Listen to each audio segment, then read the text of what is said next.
into this last age. You have the word, siya nagasinggit sa ning katapusan adlaw. Nga ang pulong ara sa inyo, wala. Ara sa ato, ang pulong. Pati ang pulong sumisindi sa ato. Amen. Hindi ta kasiling, huwag taging sugiran.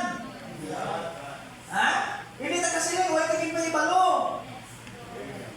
Every time, hari kita di, wala kita gastorya pagkabuhi. Nagastorya kita sa yung pulong. Ha? Ang pulong, alis sa tutuma. We have more Bibles. You have more Bibles. Ha? Dan email. Sakto na.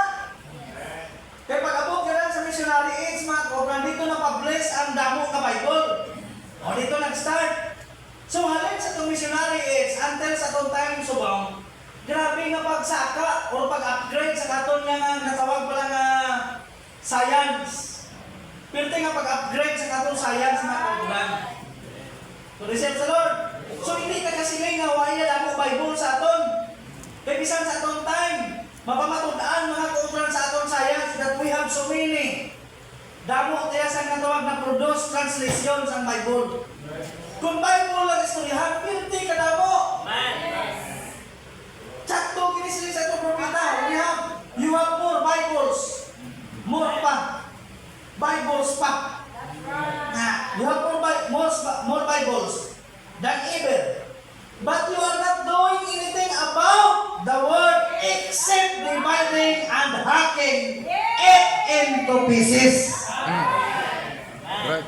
Pero ano nga tabo? Ang pulong, ara na. Damo naman mga Bible. Pero ano na tabo? Listom lang na. Ano nyo? But you are not doing anything about the word. Ang problema lang na ang tao, ay nagahimo sang pulong. Ang tao hindi interesado.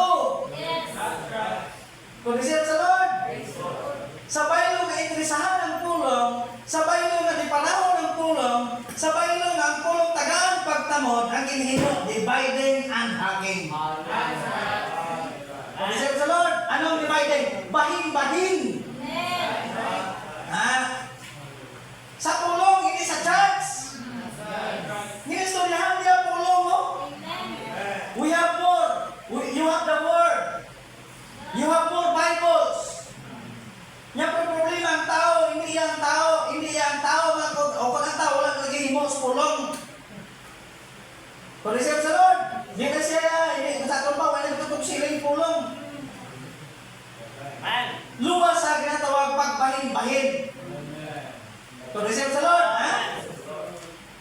Dividing and hacking.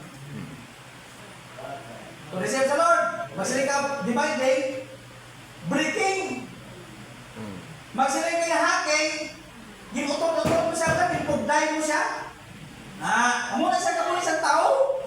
Ang pulong ara, prugi. Ano ta na? Kaya may arapan siya. Kung tayo epekto, dividing. Right. Kung tayo epekto, hacking. Ako na siya. Kaya kung masunod lang tayo sa pulong, naging butang, why dividing? Right. Praise the Lord. Why hacking? Ngayon hindi why nagsunod mo. What's the reason behind for? Because of their selfish motive. Right. Motives. Because of their selfish motives. To receive sa Lord. Money scheme. Money scheme.